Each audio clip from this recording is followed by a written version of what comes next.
नमस्कार, प्लस में आपका स्वागत है। मैं हूं आपके साथ राजकीय शानदार। अभी तक की मुख्य हेडलाइंस पर। बिहार के सीएम नीतीश कुमार ने देश के सबसे बड़े अस्पताल के रूप में पुनर्विकसित करने की परियोजना का किया शिलान्यास।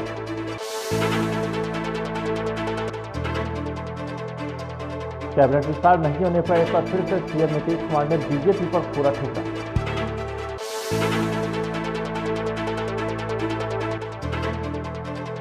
भाजपा के राष्ट्रीय अध्यक्ष चिराग पासवान ने की मांग, विशेष सत्याग्रह की मुक्त दिया गया। अब खबरें विस्तार से। मुख्यमंत्री नीतीश कुमार ने पीएमसीएच के पुनर्विकसित करने की योजना का शिलान्यास किया है। सीएम नीतीश कुमार ने स्वास्थ्य विभाग के अंतर्गत 5540 करोड़ रुपए की लागत से पटना चिकित्सा महाविद्यालय एवं अस्पताल देश के सबसे बड़े अस्पताल के रूप में पुनर्विकसित करने की परियोजना का शिलान्यास किया है। इस मौके पर केंद्रीय मंत्री रविशंकर प्रसाद भी मौजूद रहे।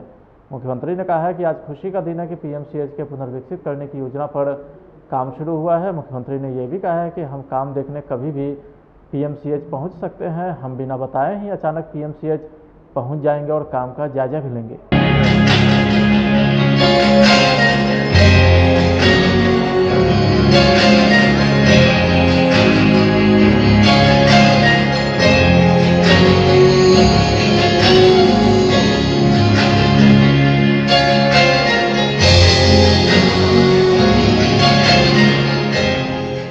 प्रधानमंत्री के एमएसपी पर दिए गए बयानों पर बोले कि बात अभी चल रही है। यह शुरू से ही बताया जा रहा है कि कभी भी मिनिमम सपोर्ट प्राइस समाप्त नहीं होगा, बल्कि लोगों को यह आज़ादी दी गई है कि वो जहां चाहें अपने अनाज को बेच सकते हैं। यह किसानों के हित में है, लेकिन कुछ राज्यों में इसके बारे में जो पहले की परंपरा है उसे लेकर के कोई भ्रम पाल रखे हैं। किसानों की समस्या का निदान निकाला जा सकता है, बातचीत से हल निकलेगा। मुझे पूरा भरोसा है किसानों की समस्या का निदान बातचीत से ही होगा। चल ही रही है ना, प्रारंभ से बताया जा रहा है कि कभी भी मिनिमम सपोर्ट प्राइस समाप्त नहीं होगा। आजादी लोग जहाँ भी चाहें अपने अनाज को किसानों के लिए है ना, किसानों के इंटरेस्ट में है। लेकिन कुछ राज्यों में इसके बारे में जो पहले की परंपरा उसको लेकर के मन में कोई भ्रम है, तो ये बातचीत होती है और उनको लगता है कि कभी न कभी पूरी बातचीत से सब लोग संतुष्ट जरूर होंगे और कभी भी किसी के हित के खिलाफ ये मुझको पूरा भरोसा है।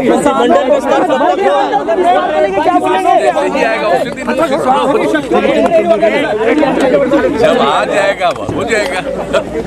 किसानों के आंदोलन में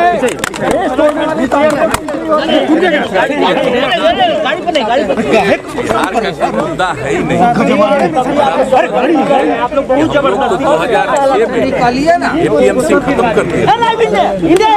आप लोगों का जो व्यापार उसके माध्यम से, तो हम लोग तो बिहार ने एक ऐसा राज्य था जिसने समाप्त कर दिया और किसानों को आजादी दी। और बाद में जो प्रोक्योरमेंट है उसके लिए हम लोगों ने जो काम उसको आप देख रहे हैं। और इस बार भी कितना बड़ा प्रोक्योरमेंट है। हम लोग तो किसानों के हित में शुरू से काम करते रहे और कभी किसी को कोई कष्ट न हो इसके लिए ध्यान देते रहे। इसलिए हम लोग के यहाँ ये बात नहीं है।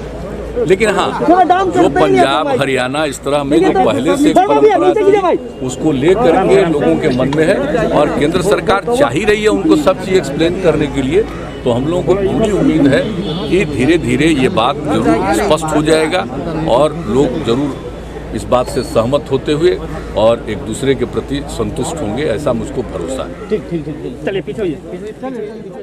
प्रधानमंत्री स्वयं भी काफ़ी संवेदनशील और भारत के आम जनता के प्रति उनकी संवेदनशीलता है कि उन्होंने जो आग्रह किया है वह कृषि और किसानों के हित में ध्यान में रखकर किया है। प्रधानमंत्री जी गांव किसान के हित में, देश हित, गांव गरीब के हित में जो आवश्यक कदम उठाने की बात करते हैं। आंदोलन खत्म होना चाहिए, इससे विकास बाधित होता है। ये बातें बिहार के डिप्टी सीएम तारकिशोर प्रसाद ने कही। करेंगे, इतना जरूर कहेंगे कि प्रधानमंत्री जी हमेशा देश हित में काम करते हैं, देश हित की बात करते हैं और गांव गरीब किसान के हित में जो भी आवश्यक कदम उठाए जाते हैं वो कदम उठाते हैं। इसमें आतंकवादी संगठनों की भी एंट्री की बात कही जा रही है और आंदोलन खत्म करने की बात कह रही है एवं किसान के व्यापक हित को देखते हुए किया है। एक चीज ये भी कहा कि जब कांग्रेस की सरकार थी तब भी वो किसी कानूनों में बदलाव की बात कर रहे थे।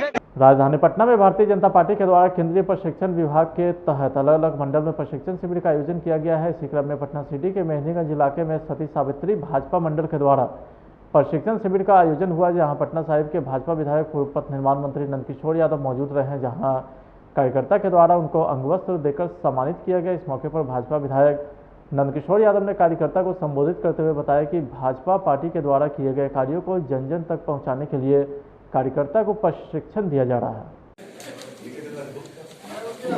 देखिए, भारतीय जनता पार्टी में बड़े पैमाने पर नए कार्यकर्ताओं का लगातार समावेश होते रहता है और हम कार्यकर्ता आधारित पॉलिटिकल पार्टी हैं, तो हम अपने कार्यकर्ताओं का प्रशिक्षण लगातार करते रहते हैं।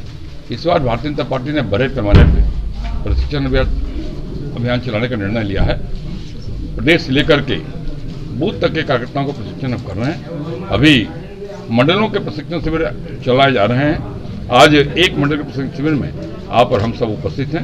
इसी प्रकार हर मंडल में, पूरे बिहार के अंदर हर मंडल में प्रशिक्षण शिविर होंगे, जहां हम पार्टी की विचारधारा, पार्टी के काम करने के तौर तरीके, पार्टी की सोच और इस सब चीज़ों के बारे में हम अपने कार्यकर्ताओं को समृद्ध करेंगे, ताकि वो जनता के बीच में जाकर पार्टी की बातों को ठीक से रख सकें। लोजपा सिर्फ उन्होंने बिहार में गिरते कानून व्यवस्था को लेकर तीखा हमला बोलते हुए कहा है कि आए दिन बिहार में अपराधी बेलगाम होकर घटना को अंजाम दे रहे हैं।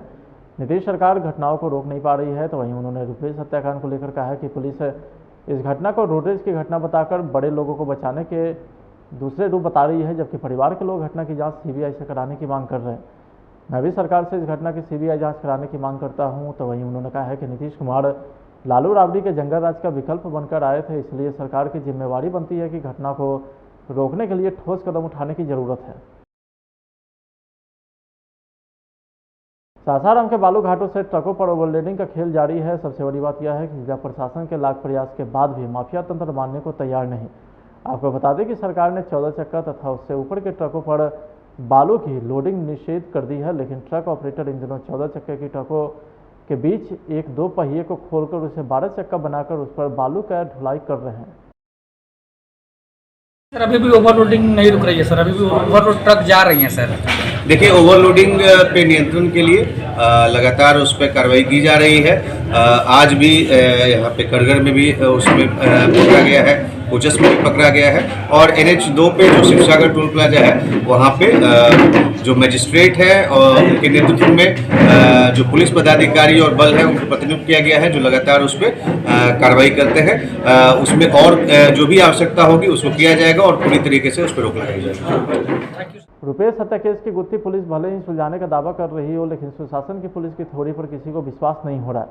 न पीड़ित पक्ष न आरोपी के परिवार को दोनों पक्ष सीबीआई जांच कराने की मांग कर रहा है।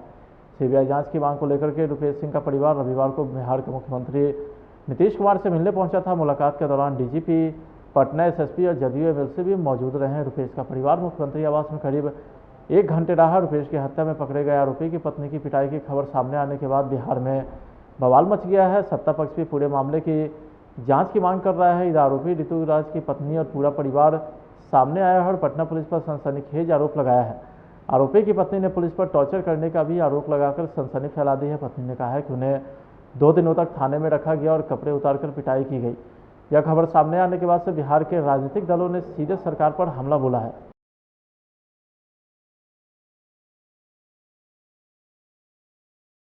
तो वहीं रुपेश हत्याकांड को लेकर के बीएसएफ के पूर्व कमांडेंट नदन सिंह ने ऋतुराज के परिवार के ऊपर पुलिस ने जिस तरह से दुर्व्यवहार किया है वो सही नहीं है। इस हत्याकांड की सीबीआई जांच होनी चाहिए।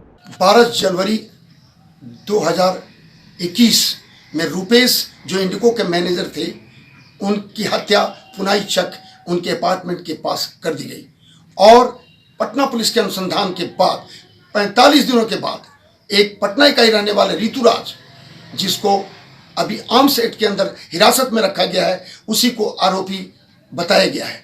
उनका अभी भी कहना है पटना पुलिस का कि अनुसंधान अभी जारी है। उनके साथी 3 और हैं जिनके लिए दबिश की जा रही है। लेकिन इसी बीच में जो आरोपी ऋतुराज है, उनकी पत्नी ने मीडिया को और कई जगहों पे उन्होंने बताया है कि हमारे साथ थाने के अंदर बहुत मारपीट हुई और हमारे साथ कुछ अमानवीय व्यवहार भी हुए और मेरे परिवार को डराया धमकाया गया और मेरे पति के सामने जब मेरी बेइज्जती हो रही थी, वो मजबूरी में इस आरोप को एक्सेप्ट कर लिया।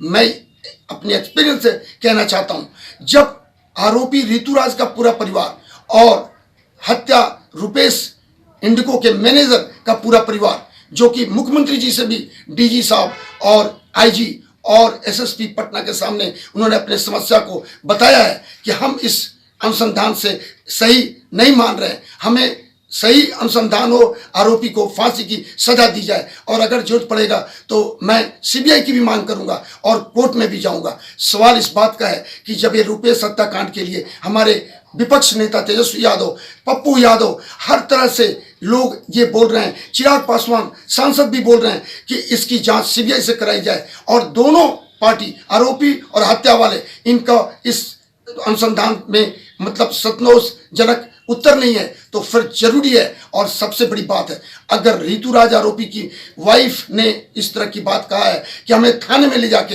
हमारे पति के समय अमानवीय व्यवहार हुआ, हमारे कुछ मतलब 3rd डिग्री का हुआ कार्यक्रम, तो ये बहुत ही दुखद हो सकता है, जो राज्य के लिए भी आम जनता के लिए भी ये अफसोसजनक होगा। रोटरी पटना सिटी सम्राट के द्वारा विगत कई सालों से लगातार निःशुल्क मोतियाबिंद ऑपरेशन के शिविर लगाया जा रहा है, जहां कई मरीजों को चिन्हित कर निःशुल्क ऑपरेशन के साथ साथ दवा और चश्मा मरीजों को दिया जाता है। इसी क्रम में पटना सिटी के शहीद भगत सिंह चौक स्थित आरपी गोलवाड़ा अस्पताल में मोतियाबिंद ऑपरेशन का निःशुल्क शिविर लगाया गया, जहां सैकड़ों मरीजों का सफल इलाज किया गया। पटना सिटी सम्राट द्वारा हर वर्ष मोतियाबिंद का मुफ्त ऑपरेशन कराया जाता है, जिसमें फ्री में लेंस वगैरह जो मशीन से चेक करके जो ज़रूरत हो लगाया जाता है और कुछ लाभार्थी को जो चश्मा ज़रूरत है उनको चश्मा भी दिया जाता है। और ये हम लोग का रेगुलर प्रोग्राम है। इस साल कोविड के चलते थोड़ा छोटा कार्यक्रम किया गया है, नहीं तो हम लोग बृहद पैमाने पर 400-500 पेशेंट को हर साल करते हैं। अपना परिचय दे दीजिए। मैं सम्राट रोटरी सिटी सम्राट का अध्यक्ष सुधीर प्रभात। जय कुमार यादव, रोटरी पटना सिटी सम्राट। मैं रोटरी पटना सिटी सम्राट आई कैम्प का चेयरमैन हूँ और हर साल हम लोग आई कैम्प का कार्यक्रम करते हैं। हर साल हम लोग 500 से 700 आदमी का स्क्रीनिंग करके 400-300 आदमी का ऑपरेशन करते थे। इस बार कोविड की वजह से हम लोगों ने गोलवाड़ा हॉस्पिटल पटना सिटी में अपना चयन स्थल रखा है। आज करीब 100-150 आदमियों का चयन किया गया है और उसमें 60-70 मरीजों का हो सकता है ऑपरेशन हो और सारा ऑपरेशन का खर्च, दवा, चश्मा, जांच और ऑपरेशन खर्च निःशुल्क होता है। ये हर साल हम लोग का मेन प्रोजेक्ट है और इसको डॉक्टर अभिषेक गोलवाड़ा द्वारा ऑपरेशन किया जाता है। धन्यवाद। समस्तीपुर में एक बार फिर से बेखौफ अपराधी ने दुकान से लौट रहे बाइक सवार दिव्यांग युवक को गोली मार दी है, जिससे उसकी मौत हो गई है। मौत दलसिंहसराय थाना क्षेत्र के मुख्तियारपुर सलखननी की है, जहां देर रात अपराधियों ने बाइक सवार दिव्यांग युवक को गोली मार दिया है। अस्पताल ले जाने के दौरान रास्ते में उसकी मौत हो गई। मृतक की पहचान चकबुद्दीन गांव के निवासी शंकर राजा के पुत्र कार्तिक के रूप में हुई है। फिलहाल आज की खबर में इतना ही। अब देख रहे प्लस न्यूज। नमस्कार।